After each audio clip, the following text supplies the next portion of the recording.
federal land.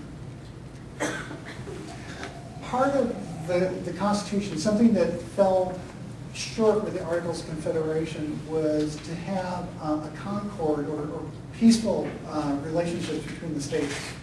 And one of the biggest things was the Commerce Clause that addressed the interstate trade wars, where one port might charge real high import duties and impost duties as opposed to another port. So that the free flow of trade, both between states as well as from foreign countries into the United States, that was a huge piece of the problems associated with the Articles of Confederation that just didn't have the teeth, and that's why we needed the Constitution.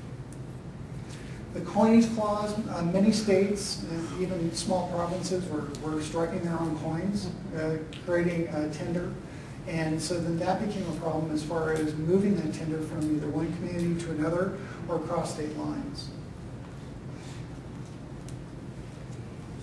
The Enclave Clause is kind of interesting. Basically, if the federal government had a facility within a state that they had control of that facility, the state didn't have, they couldn't, place their will upon the federal government as far as that facility goes. Uniform naturalization, bankruptcy laws. The Congress had the authority to block some things at the state levels, especially dealing with elections.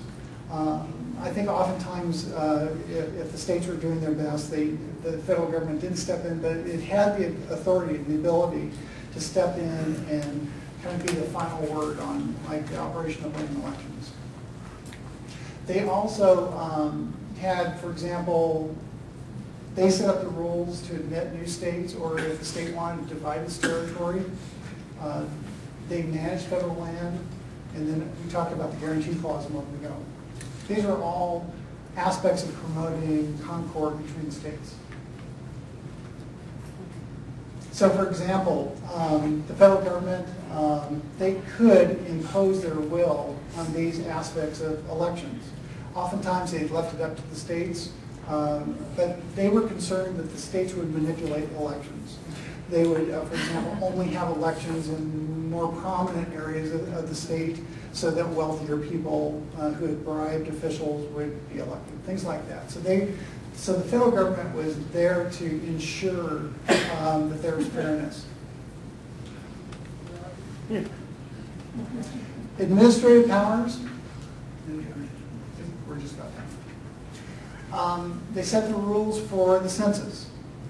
And the census is important as far as the ratification of the Constitution. The census was important as far as establishing how many representatives any particular state would have, as well as allocation of tax monies back to the states. I thought this one was kind of interesting. The federal government decides when a federal official can accept an office, a title, or some kind of compensation from a foreign power.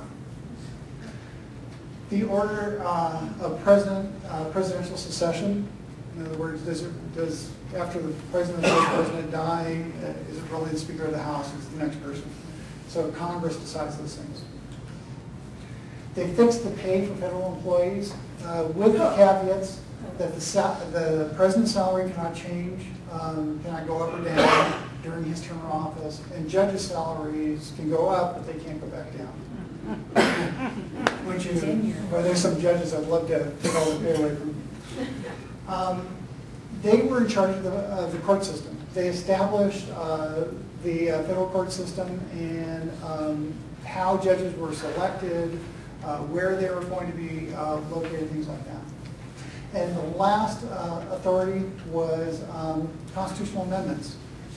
That by 2/3 vote in both houses, they could propose an amendment to the Constitution. Then their other function, congressional function, is they could choose the method of ratification either at the state legislative level or through convention. And that's it. It's a lot of information, and hopefully you've all been reading diligently, because this is really a review, what I try to do each week. Now, we do have a little bit of time if you have